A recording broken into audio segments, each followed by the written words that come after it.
দর্শক, কত টাকা পুঁজি নিয়ে শুরু করা যায় আর কি যোগ্যতা থাকতে হবে এই ব্যবসা করতে হলে, এসব তথ্য সহ ব্যবসার নানা দিক জানাবো একজন সফল ব্যবসায়ীর কাছ থেকে। আসসালামু আলাইকুম রহমতুল্লাহ।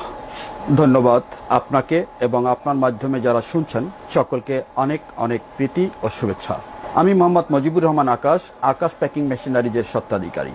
আমি দীর্ঘ 28 বছর জব করেছি, 20 বছর মাল্টিন্যাশনাল এবং 8 বছর কর্পোরেট জিএম হিসাবে বিভিন্ন গ্রুপে জব করেছি।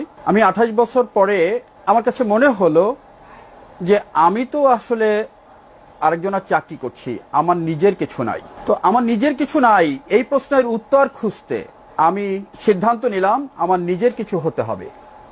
তাই আমি আজকের যে উদ্যোগ নিয়ে কথা বলা হচ্ছে, আমি আকাশ প্যাকিং মেশিনারিজ এই প্রতিষ্ঠানটাকে শুরু করে আমি ধীরে ধীরে হাঁটি পা করে এগোচ্ছি।